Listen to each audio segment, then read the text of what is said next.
하박국 3장 1절 2절 같이 읽겠습니다. 시기온옷에 맞춘 선지자 하박국의 기도라. 여호와여, 내가 주께 대한 소문을 듣고 놀랐나이다. 여호와여, 주는 주의 일을 이 수년 내에 부응하게 하옵소서. 이 수년 내에 나타내시옵소서. 진노 중이라도 긍휼을 잊지 마옵소서. 아멘.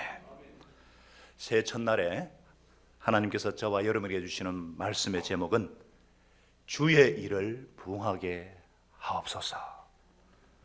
이 부응하게라는 말은 히브리어 하예후, 그러니까 살아나다, 하야에서 나온 말입니다.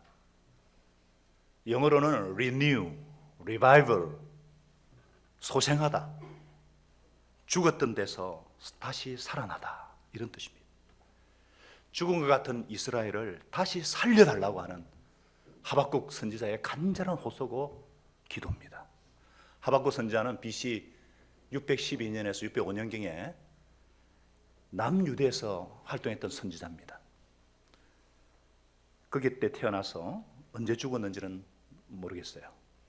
그 당시 남유대는 16대 왕 요아스 왕의 종교개혁에도 불구하고 우상 숭배에서 완전히 벗어나지 못했고, 그래서 착취와 억압과 죄악이 가득했습니다. 그러자 하나님께서 하박국 선지자를 통해서 앞으로 남유다에 일어날 일들을 계시로 말씀해 주셨어요. 바벨론을 일으켜서 범죄한 유다를 징계할 것이다. 그러나 믿음으로 사는 자는 반드시 구원할 것이다. 그러면서 유명한 하박국 2장 4절 말씀이 있죠. 그러나 의인은 믿음으로 말미암아 살리라. 이 말씀이 로마서 1장 17절로 나오고 히브리서 10장 36절로 나옵니다. 창세기 우리가 배웠죠. 하나님을 믿으니 하나님께서 아브라함을 그의 의로 여기시고, 아무리 힘들고 아무리 어렵고 절망적인 상황 가운데 있다 할지라도 믿음만 있으면 살 수 있고, 믿음만 있으면 성공할 수 있고, 믿음만 있으면 행복할 수 있다는 것입니다. 믿음이 무엇입니까? 살아계신 하나님과 그분의 말씀을 신뢰하는 것입니다. 그래서 하박국 선지자는 눈을 들어서 절망적인 상황보다도 하나님을 바라보고, 여호와여, 주님께서 친히 주님의 일을 이 소년 내에 부응하게 하여 주옵소서. 이 민족을 다시 살려주시고 다시 복을 주셔서 하나님의 능력이 이 민족을 통해 나타나게 하여 주옵소서 기도하는 것입니다. 오늘 하나님께서는 바로 이 하박국 선지자의 기도 제목이 우리의 기도 제목이 되어야 한다 말씀하십니다. 부흥의 주체는 하나님이십니다. 하나님이 오셔야 부흥이 됩니다. 하나님의 임재는 생명입니다. 우리 생명의 주인이시고 근원이신 하나님이 오셔야 생명이 살아나는 것입니다. 다들 어릴 때 그런 경험들이 있죠. 뭘 사달라고 엄마한테 막 조를 때 엄마가 말하죠. 아빠 오면 사줄게. 그러나 정작 아빠가 와도 별로 생기는 게 없습니다. 달라지는 것이 없죠. 그러나 하나님 아버지가 오시면 달라집니다. 모든 것이 생기고 모든 것이 변하고 모든 것이 부흥하게 됩니다. 왜 부흥이 없습니까? 하나님 없이 우리끼리 애쓰고 용서니까 부흥이 없습니다. 하나님 없으면 곧 죽음입니다. 많은 그리스도인들이 지치고 낙심하고 탈진하는 이유는 예수님과 함께 일하지 않고 예수 이름 권세로 사역하지 않고 예수님을 위해서만 일하려고 하기 때문입니다. 좌절하고 고민하고 하나님께서 하실 걱정을 내가 하고 있으니 부응이 안 됩니다. 주님께서 하실 일은 주님께 맡기고 우리는 부응하게 하옵소서 기도하라는 것입니다. 하나님의 인내는 참 대단하십니다. 하나님은 너긋하십니다. 절대로 서두르지 않으십니다. 그런 하나님께 좀 서둘러 주세요. 좀 서둘러 주세요. 부탁하라는 것입니다. 사실 우리 중에 부흥을 원하지 않는 사람은 사실 없어요. 그 누구도 우리 중에 하나님의 은혜가 넘쳐나고 주님의 능력이 임해서 우리 가정과 우리 생업의 현장과 우리 교회와 이 나라와 이 민족을 다시 살려주시기를 바라는 소원이 없는 분은 없을 줄로 믿습니다.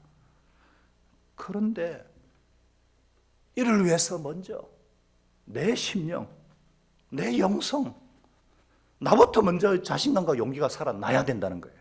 먼저 내 마음과 영혼에 하나님의 말씀이 임하고, 그래서 하나님께 주시는 확신과 능력과 용기와 의지가 다시 살아나야 한다, 그렇게 말씀하십니다. 정치가 잘못되고 경제가 막 불황이 되고 남북이 일촉즉발의 위기 가운데 있고 막 사회가 아무리 그렇게 혼란할지라도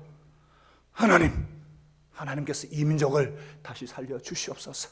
우리 가정을 다시 살려주시고 우리 사회를 다시 살려주시고 우리 교회와 우리 사업장을 부흥시켜 주시옵소서. 우리에게 믿음과 소망을 주시고 용기를 주셔서 역경을 헤쳐나가게 하여 주옵소서. 이러한 간절한 부흥이 있도록 열망하라고 말씀하십니다. 회복을 기대하라 말씀하십니다.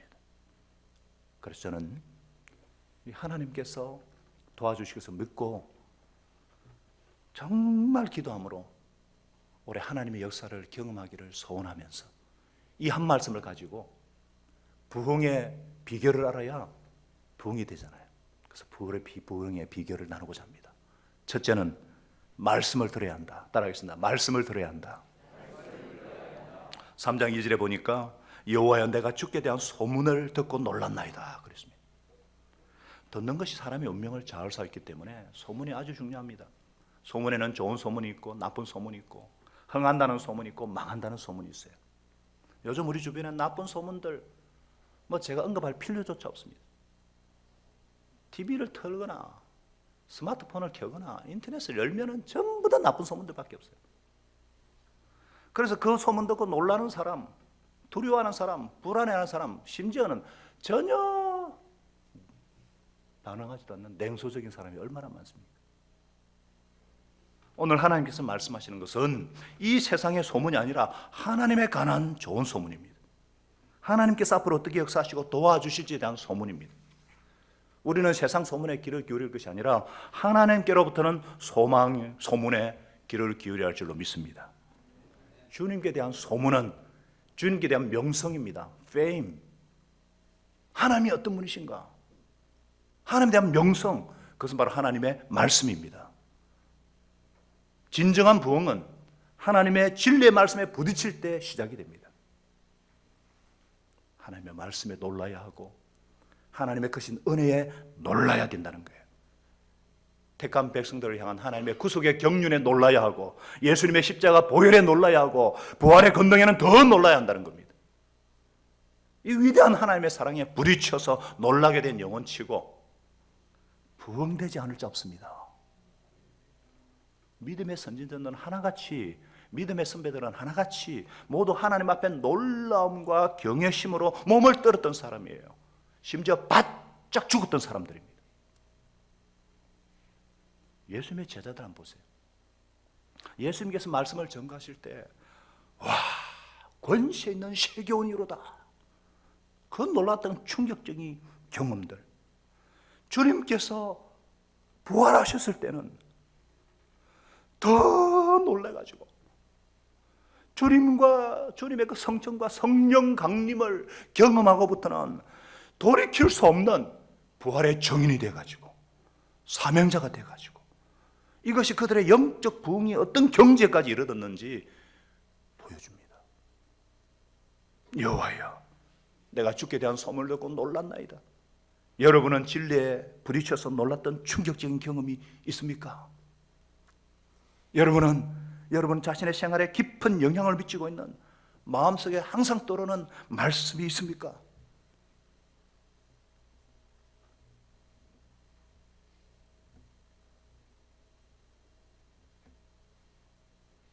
오늘 기도를 들어보니까 안재상 장로님은 마음의 할례를 행하고 이제는 진짜 아브라함으로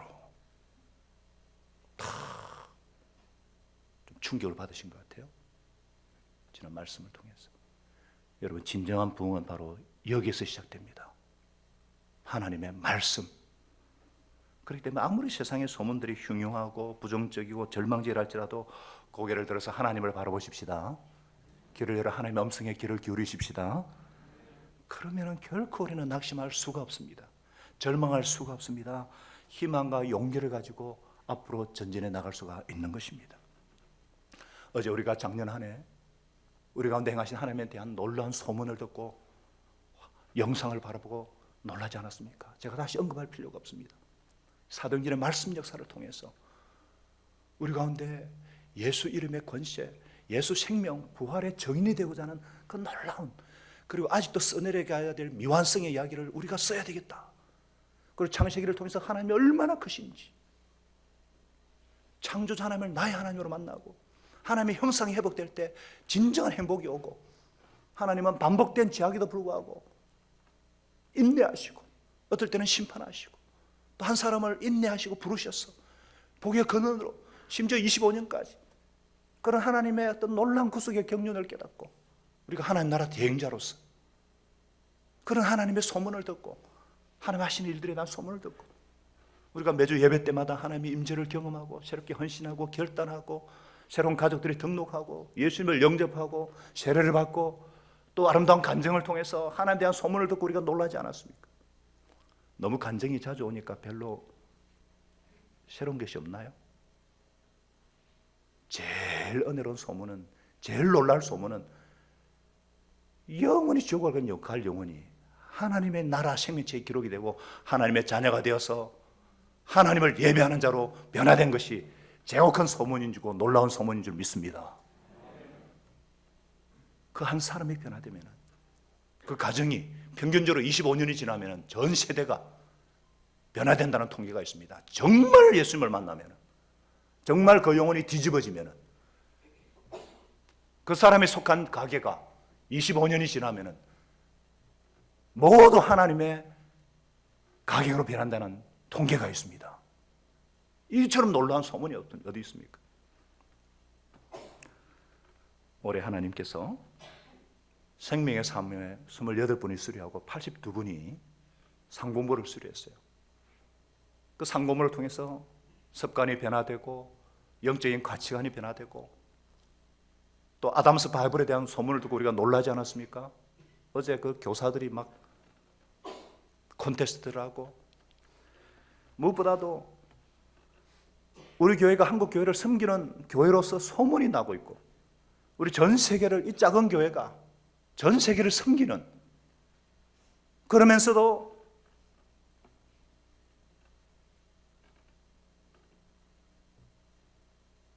은금을 상환해가고 더 힘의 제대로 선교를 후원하고 이런 소문을 듣고 우리는 잘 놀라지 않는데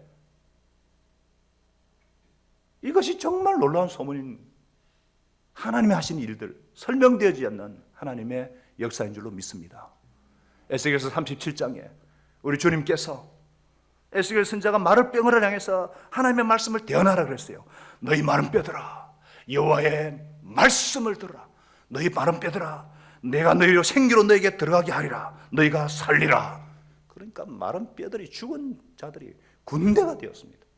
하나님의 말씀이 역사하면 어떤 영혼도 살아나고 어떤 죽은 자도 살아나고, 왜냐하면 하나님의 말씀은 히브리서 4장 11절에 있듯이 살아있고 운동력이 있어서 좌우의 날성금보다 예리해서 혼과 영과 관절과 골수를 찔러 쪼개며 우리의 마음에 숨은 것을 다 드러내고 우리를 감찰하기 때문에 하나님의 말씀이 제대로 역사하고 하나님에 대한 소문이 제대로 들리면 하나님 앞에 내 죄를 깨닫고 회개하고 죄사함의 은혜와 용서의 기쁨을 드리고 내 영혼이 소생이 되고 구원의 확신을 갖게 되고 잘못된 습관이 변화되고 성령의 역사로 말미암아 뒤집어지는 역사가 우리 가운데 계속해서 일어나게 하실 줄로 믿습니다. 그렇기 때문에 여러분의 가슴이 뜨거워질 때까지 하나님의 말씀을 읽으십시오. 성경을 읽으십시오. 성경이 그렇다면 그런 줄 알고 단순하게 순종해서 하나님의 살아있는 말씀이 살아있는 사건이 되게 하시기 바랍니다. 주일 말씀을 들을 때에도 하나님이 내게 주신 음성으로 듣고, 내가 집에서 성경을 읽을 때에도 하나님의 말씀으로 받을 때에 그 말씀은 역사합니다. 내가 어찌할 바를 모를 때, 이것을 해야 될까 저것을 해야 될까, 또 방황할 때, 결단의 시기 때, 우왕좌왕 갈바하지 못할 때 성경을 펴서 읽으시기 바랍니다. 10분도 좋고 15분도 좋고 1시간도 좋고 그러면 그 말씀이 TV와 스마트폰을 보는 1시간보다 탄식하고 한숨 짓는 1시간을 그냥 보는 것보다 하나님의 말씀이 여러분의 심령을 새롭게 하고 습관을 변화시키고 인격을 변화시키고 운명을 변화시킬 줄로 믿습니다. 부흥하게 하실 것입니다. 가정의 행복도 하나님의 말씀을 통해서 성취됩니다. 내 사업의 번창과 성공도 하나님의 말씀을 통해서 이루어집니다. 말씀 안에 모든 경영의 원리가 들어있습니다. 훌륭한 삶을 사는 사람들, 위대한 삶을 사는 사람들, 존경받는 삶을 사는 사람들, 창조라는 말을 하는데 정말 창조적인 삶을 사는 사람들은 다 위로부터 들려오는 하나님의 음성을 듣고 사는 사람들인 줄 믿으시기 바랍니다. 그렇기 때문에 우리는 하나님, 우리가 아무리 어려운 상황, 절박한 상황 속에서도 하나님의 뜻과 섭리를 깨달아 알게 하여 주옵소서. 하나님의 음성이 들리게 하시고 하나님의 음성에 귀가 열리게 하시고 눈이 열려서 나에게 말씀하시는 하나님을 만나게 하여 주옵소서. 저와 여러분이 새해에 더욱더 세상 소문이 아닌, 세상의 소리가 아닌 하나님의 소문, 하나님의 명성, 하나님의 말씀을 들으시기를 예수님의 이름으로 축원합니다. 두 번째는 주의 일을 이 소년 내에 부응하게 하여 주옵소서. 인간의 일이 아닙니다. 사람의 일이 아니에요. 주님의 일입니다. 주님의 일. 주님의 일, 하나님의 일이 되어지도록 기도해야 된다는 거예요. 진정한 부흥은 우리를 위한 기도가 아니라는 거예요. 우리 자신과 우리 가정을 위한 기도가 아니라는 거예요. 주의 일을 위해 기도하라는 거예요. 먼저 하나님 나라 일을 구하면 나머지는 다 따라오게 되어 있다는 거예요. 주의 일 성취를 위해서 기도하라는 거예요. 부흥은 오직 하나님의 손에 달려 있습니다. 하나님의 은혜로만 주어지는 것이 부흥이에요. 여호와여, 주는 주의 일을 이 수년 내에 속히 하나님의 때에 부흥케 하여 주옵소서. 이 수년에 나타내시옵소서. 여러분, 이 말씀이 뭐예요? 하나님은 우리보다 더 부흥되기를 원하시는 분이라는 거예요.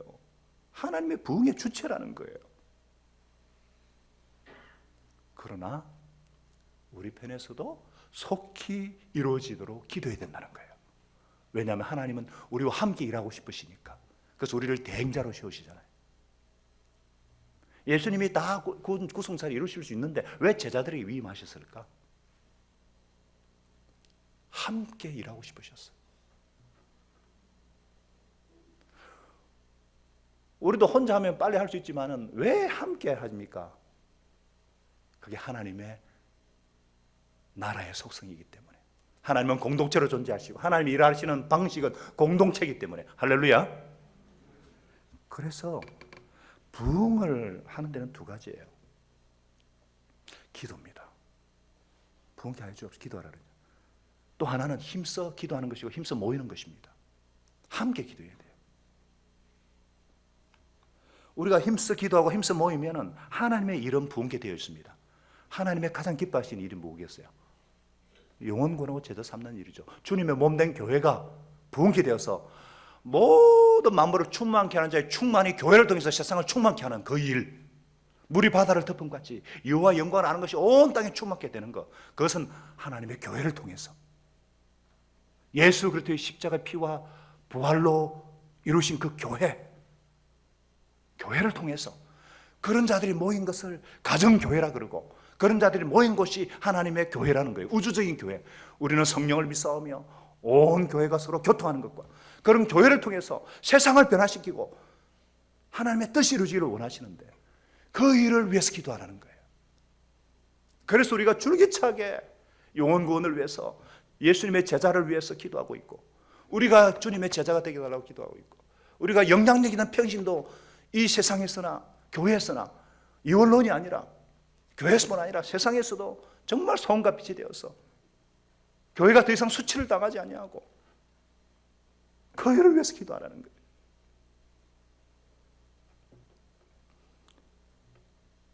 힘써 기도하는 교회, 모이기 힘쓰는 교회는 부흥합니다.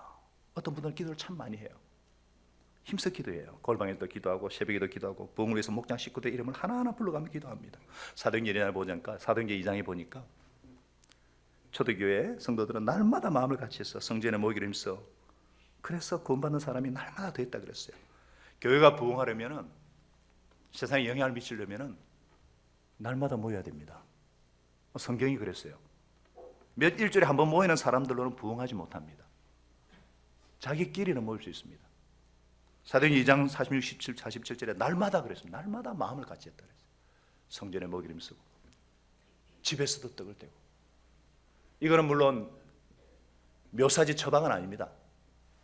오늘같이 너무 바쁜 시대에 이거는 뭐예요? 날마다 집에서는 모이잖아요. 이 말은 뭐예요? 집에서 날마다 하나님의 말씀으로 기도하고 사업장에 우리가 가면은 옛날에 어떤 평신도 사역자들은 너무 시간이 없으니까 점심때 화장실에서 기도한다 그랬어요.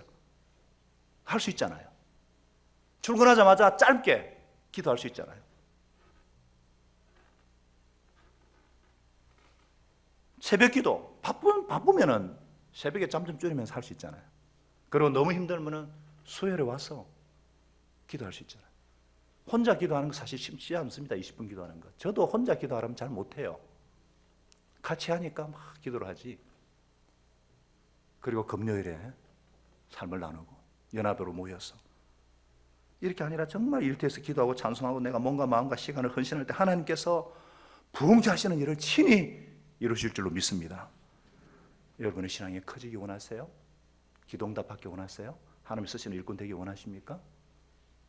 날마다 주님 앞에 나와서 기도하시고 찬송하시고 말씀으로 무장하시기를 바랍니다. 가정도 마찬가지고요. 오늘 그래서 우리는 새해 첫날에 우리가 함께 하나님의 음성을 듣고 기도하고 오후나 저녁에는 가족들과 함께 가족 기도 제목을 작성하면서 작년 안에 하나님께서 어떻게 일하시는가, 올해 어떻게 일하고 싶은가, 하나님께 드리는 나의 약속, 또 하나님께 바라는 간구를 적어서 구체적으로 적자 생존, 적어야 삽니다. 붙어 생존, 붙어 있어야 삽니다. 혼자서는 안 됩니다. 그게 가족의 파워예요. 우리는 이 시대를 거슬러서 모이기를 힘쓰고 가족끼리 더 사랑하고 더 섬기고 또 그 가족들이 모인 목장이 더 살아있고 목장이 부흥되어지고 그 목장이 부흥되어져서 교회가 살아나고 일터가 살아나고 이 시대가 이 민족이 살아나는 일에 우리를 부흥의 주체로 사용하여 주시기를 예수님의 이름으로 축원합니다. 마지막 세 번째, 진노 중이라도 긍휼을 잊지 말아 주시옵소서. 우리가 주님에 대한 소문을 듣고 말씀이죠. 기도하고 기도하면은 그 다음에 나타나는 게 뭐예요? 회개입니다. 회개.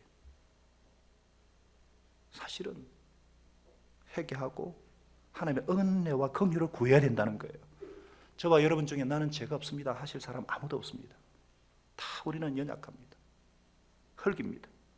그렇기 때문에 우리는 하나님 앞에 기도할 때마다 하나님, 내가 비록 죄악 중에 있지 할지라도, 내가 지금 허물 가운데 있지 할지라도 긍휼을 베풀어 주시옵소서. 용서와 자비를 베풀어 주옵소서. 하나님의 사랑을 끊지 말아 주옵소서. 다윗은 범죄하고 난 뒤에 그 구원의 기쁨을 놓치지 말게 하시고 주의 성령을 내게서 거둬가지 마십시오. 구약시대는 거둬가는 수가 있었거든요. 그러나 우리는 그렇잖아요. 우리는 이미 내주하시지만 그러나 성령은 거룩한 영이시기 때문에 하나님은 진리의 말씀이기 때문에 죄와 결코 타협할 수 없기 때문에 하나님이 가장 기뻐하는 기도는 뭐냐면 회개입니다. 그리고 하나님이 정말 해주고 싶은 것은 용서예요. 그래서 하나님은 하나님 자신이 얼마나 긍휼이 풍성하시고 사랑이 풍성하시 나타내고 싶어 하세요. 그래서 우리가 정말 하나님 기뻐하시는 것은 회개와 용서받는 것이고 용서하는 거예요. 그래서 주기도문에 나에게 상처 준 사람을 용서한같이 나의 죄를 용서해달라고. 마귀가 가장 좋아하는 것은 용서하지 않는 마음, 분노하는 마음, 기도하지 않는 것. 우리가 말씀 앞에 서고 하나님의 임재 앞에 서면은 기도하게 되면은 나오는 게 회개거든요. 회개하는 심령에 하나님의 은혜가 임합니다. 역대하 7장 14절에 보면은 내 이름으로, 하나님의 이름으로, 예수의 이름으로 일컫는 내 백성이 그 악한 길에서 떠나서 스스로 겸비하고 기도하여 내 얼굴을 구하면 내가 하늘에서 듣고 그 죄를 사하고 그 땅을 고쳐 줄지라. 하나님 앞에 회개하고 겸손하게 기도하면 하나님께서 용서하시고 잘못된 것도 고쳐주신다는 거예요. 다윗은 그래서 시편 103편에 아비가 자식을 불쌍히 여기같이 여호와께서 자기를 경외하는 자를 불쌍히 여기시고, 이것은 뭐예요? 우리 체질을 아신다는 거예요. 우리가 진토라는 거, 티끌이라는 걸 아시기 때문에. 하나님은 우리가 어떤 존재인지 아세요. 결심하지만 또 넘어지고 약속하지만 지킬 힘이 없다는 거 아세요. 그래서 하나님 당신이 신실하시니까 나만 바라는 거예요. 그 하나님의 긍휼을 의지하라는 거예요. 그 하나님의 은혜를 의지하라는 거예요. 그래서 우리가 허물과 실수와 범죄를 저지르다 할지라도 낙심하거나 포기하지 말고 하나님 앞에 나와서 긍휼과 자비를 구하시길 바랍니다. 회개에 용감한 저와 여러분 될 수 있기를 바랍니다. 그래서 작년의 아쉬움, 안타까움, 제약된 기억들 다 십자가 앞에 다 묻어버리고 다 내려놓고 다시 예수와 함께 죽고 새해와 함께 예수님의 부활과 함께 다시, 이게 진정한 새해를 맞이하는 자세지. 하나님이 만드신 태양 그 한번 본다고 새로워집니까? 걱정하지 마세요. 7시 32분에 부산에 해 뜨니까 우리는 충분히 볼 수 있어요. 새해를 멀리 갈 필요가 없어요. 회개의 심령에 하나님의 긍휼과 은혜가 임하는 줄 믿습니다. 그래서 하나님의 은혜와 긍휼이 예수 이름 권세로 임하게만 하면 우리는 새로워지고 모든 악한 습관에서도 남을 얻고 하나님의 기적을 경험하게 될 줄로 믿습니다. 여기에서 부흥은 시작되는 것입니다. 새해를 시작하는 오늘, 아니 올 한 해 내내 하나님의 긍휼과 자비가 여러분의 심령과 여러분의 가정에 늘 함께 하시기를 주의 이름으로 축원합니다. 저는요, 지금까지 부흥에 대해서 생각을 안 했어요. 제가 부흥에 대해서 언급을 한 10년 정도 안 한 것 같아요. 제가 2007년에 어게인 1907, 1907년 부흥이여 다시 오라. 평양에서 이랬지만 이제는 부산에서 평양으로 오면서 막 그때 한참 부흥을 위해서 노래하고 부흥을 위해서 기도하고 심지어 해운대에 20만 명이 모여서 기도하고 그걸 같이 기획하고 주도한 사람이 한 명이거든요. 6시간 부흥을 위해서 기도하고 3년째 그렇게 했는데 대형 교회로만 블랙홀 같이 빠져나가고, 이거 부흥이 아니다 이거. 그때부터 부흥에 대한 알레르기가 생겼어요. 숫자에 대한 알레르기가 생기고 성장주의에 대한 알레르기가 생겼어요. 그때부터는 부흥에 대해서 이게 무슨 부흥인가. 그러다가 정말 부흥에 대해서 눈을 뜨게 된 것은 제가 미국에 연수를 가고 8년 전에 또 정말 건강하게 사역하는 평신도들을 보면서, 행복해하는 평신도들을 보면서 이게 부흥이지, 사회에 영향력을 미치는 평신도 사역자를 보면서 이게 부흥이지, 날마다 영혼들이 구원하는 걸 보면서 매주 영혼들이 구원받는 걸 보고 이게 부흥이지, 가정이 평안해지고 행복해하고 자녀들이 기뻐하고 이게 부흥이지. 그러면서 성경적인 신약교회 회복을 꿈꾸고 달려왔고, 그럼에도 뭔가 2% 부족한, 무엇이 이것을 가로막고 있는가, 그렇게 고민하면서 부흥이라는 책을 읽고 성경적인 부흥을 갈망하면서 5개월 전부터 정말 부흥을 사모하는 목사들 12명이 자발적으로 기도 모임을 시작했습니다. 목회 칼럼을 나누고 밴드의 기도 제목을 나누고, 그러면서 한 달 전에 대전에서 모임을 가졌어요. 각자 섬기는 교회와 목사로서 자신의 삶을 먼저 돌아보고 하나님이 현재 일하는 곳을 찾아보고, 동시에 내가 회개해야 될 내용, 부흥의 걸림돌이 되는 나의 연약함이 무엇인가 있다면 회개하고, 부흥은 위로부터 주시는 하나님의 은혜이기 때문에 하나님의 은혜를 구하고 오직 성령의 부으심, 성령의 임재를 구하고, 그래서 정말 우리가 예수 부활에 정인된 삶을 제대로 한번 살아보자, 사도행전 역사를 한번 이어가야 되겠다. 그래서 모였습니다. 교회에서 현재 일어나고 있는 일들, 집중적으로 해야 될 일들, 그리고 해결해야 될 과제, 부정적인 일들, 이런 일을 허락하신 하나님의 뜻과 기도 제목을 가지고 돌아가면서 발표를 하고 피드백을 하고, 그리고 부흥의 조짐들, 부흥을 가로막고 있는 요인들, 그것을 나누고 통성으로 같이 기도하기 시작했어요. 그리고 저녁에도 기도하고 성령 체험 시간에 기도를 시작했어요. 다만 성령의 임재와 부으심을 추구하면서 목사라는 타이틀 다 내려놓고, 우리가 성도들을 위해서 기도만 했지만 우리 자신을 하나님 앞에 벌거벗은 같이 그렇게 간절히 40여 번을 기도하기 시작하는데, 그때 성령께서 하나님께서 제게 역사하기 시작하셨어요. 통곡이 나왔어요. 나도 모르게 부흥을 가로막고 있는 내 안에 그 연약함들, 내 안에 그 어떤 죄악들, 하늘나라의 그 가치, 그 보화를 위해서 더 헌신하지 못하고 더 희생하지 못하고, 나의 그런 이기적이고 계산적인 마음, 자기 부인하지 못하고 부흥을 가로막고 있는 자기에 깨달아져서 통곡이 시작되었어요. 그것은 내 속에 있는 어떤 상처, 어떤 직면하는 것에 대한 두려움이었고, 어떤 복음의 야성을 잃어버리고 좀 더 교역자들과 리더십들을 사장하지 못하는 나의 냉랭함이었고, 내 혼자 감당하려는 교만이었고, 무엇보다도 목회를 처음 시작할 때 그 부르심 앞에 가졌던 그 열심과 기백이 사라지고 점점 사라지고, 인본주의, 굿마인드, 이거를 보게 하셨습니다. 그걸 하나님이 여지없이 책망하셨습니다. 천국 보화를 위해서 끊임없이 가치를 부여하지 못하고 계산하고, 이런 죄악들을 통곡하며 해결케 하셨습니다. 그리고 다시 한번 하나님의 나라의 그 보화, 하나님 나라의 그 보화를 위해서 모든 것을 팔아서 밭을 산 농부같이 주님의 나라를 위해서 다시 한번 미쳐보고 싶다는 강렬한 소원, 하나님 나라의 가치가 새롭게 눈에 들어오기 시작했습니다. 영혼의 가치가 새롭게 들어오기 시작했습니다. 예수님은 나를 위해서 하늘 보좌의 영광을 다 버리고 자기 생명을 바치셨는데 나는 무엇을 했는가? 기도 중에 저도 모르게 주님 다시 행하여 주시옵소서, 주님 다시 행하여 주시옵소서, 아버지 다시 행하여 주옵소서. 달려갈 목표가 없고 너무 알레르기 때문에 저쪽으로 간 거였습니다.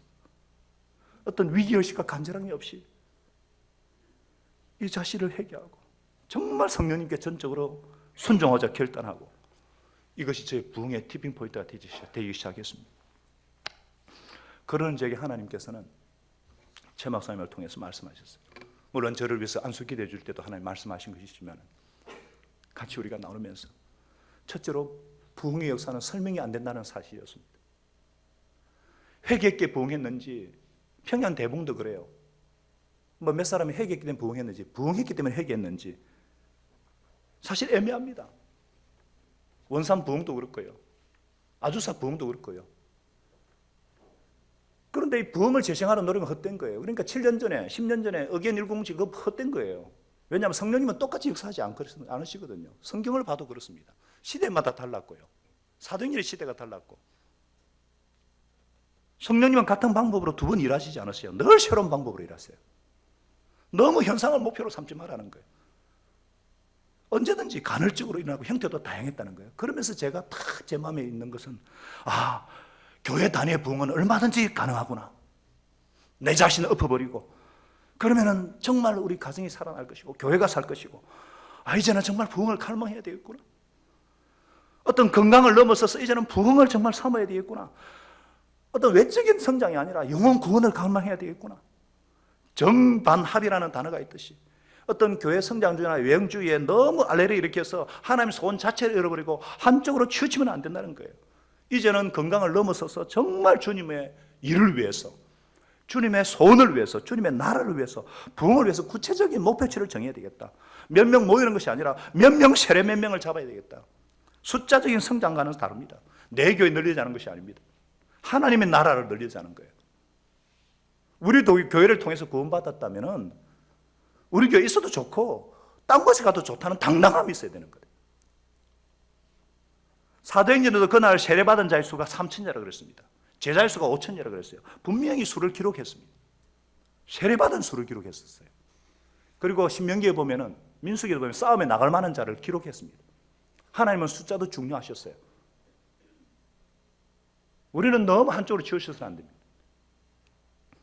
지금까지 하나님은 저희 교회를 통해서 주일 출석수의 10%를 세례를 주게 하셨어요.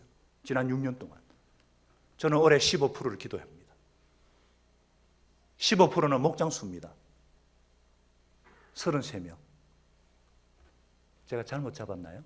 이 숫자가 뭐 성장주의가 아니거든요. 그죠? 영혼 구원이죠. 목장에서 한 영혼, 33개 목장에서. 다음 주에도 목자님 한 분이 자기 개척 목장으로 선서하고 서약하고 시작하시는데 한 영혼, 40명 올해 예수 영접. 작년에 우리가 35명 예수 영접했거든요. 물론 그 중에 6명은, 36명입니까? 6명은 확인입니다, 확인. 그 예수 영접하신 분이고 예수님의 제자로 성장하고 그리고 주님의 사역자가 되면 좋은데 예수 영접해서 피치 못할 사정으로 다른 데 가도 좋죠. 하나님 나라는 기회였으니까. 작년에도 하나님 나라는 기회였습니다. 6분이 천국에 가셨지만 먼저 우리는 그런 분명한 부흥에 대한 질적 영적 성장은 당연한 겁니다. 주님의 소원입니다. 이를 위해서는 두 번째 기도라는 거예요. 기도. 사도행전 때 마가다락방 우리가 기도도 했지만 정말 우리 교회에 사도행전의 역사가 일어나게 해달라고 간절히 기도했었습니다. 우리 성도들이 정말 부활의 능력을 삶 속에 경험할 수 있도록 그런 체험을 하게 해주시옵소서. 예수 부활 생명을 가지고 예수 이름 권세를 의지해서 부활의 정인이 되게 해주시옵소서. 제게도 주님 치유의 은사도 주시고 그래서 기도하는 것마다 하나님의 역사가 나타나게 해주시옵소서. 이를 위해서 올 한해 전적으로 기도에 올인하고자 합니다. 예수 영접 모임에 오지 않은 VIP를 위해서 하루도 빠지지 않고 기도하고자 소원을 주셨고 세 번째 영혼권의 열정입니다. 목장 VIP를 작정하고 구원의 확신이 없는 사람이면 VIP입니다. 목장에 오고 교회 와도 예수 영접 안 할 사람은 VIP입니다. 그분들을 목장님과 함께 직장으로든 밤늦게 집으로든 찾아가서 복음을 전하고 수시로 필요하면 예수 영접 모임을 하고 물론 매달 정기 모임이 있지만 목사가 영혼권에 미쳐야 미친 만큼 교회가 미치지 않는가. 저를 위해서 기도해 주시기 바랍니다. 그래서 정말 성령님께 의지하고 예수 권세만 의지하고 사람이 얼마나 교만해지기 쉬운지 몰라요. 사실 하나님의 역사는 설명이 안 돼야 되거든요. 설명이 되면 그때부터 문제가 되고 자기가 들어가고 교만해집니다. 정말 하나님 없이 주님 없이 나는 아무것도 할 수 없다는 어린아이 같은 겸손한 마음으로 간절히 매달려서 올 한해 하나님께서 어떻게 우리 가운데 부흥하게 하시는 일을 이루실지 우리 생업 현장에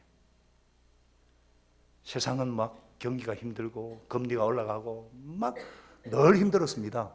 예수님 올 때까지 힘듭니다. 더 세상은 악하기 때문에. 그러나 하나님께서 하나님을 경외하는 그 한 사람이 있음으로 인해서 그 직장에 복을 받을 것이고 하나님의 종들이 하나님의 일을 위해서 하나님의 선한 일을 위해서 하나님의 사업을 하겠다는데 그것을 하나님께서 부흥시켜 주시지 않겠습니까? 주님의 일을 위해서. 할렐루야. 그렇게 우리가 기도했으면 좋겠습니다. 그래서 새벽 기도 첫 시간에 저는 이제 앞으로 하나님과의 그동안 중보기도만 너무 많이 한 것 같아요. 그래서 하나님과 나와의 관계에 집중하기 위해서 사도신경과 주기도문을 가지고 깊이 주님과 나와의 고백 기도를 하고 지난 수요일에도 그렇게 고백 기도로 바꿔서 기도하니까 좋더라고요.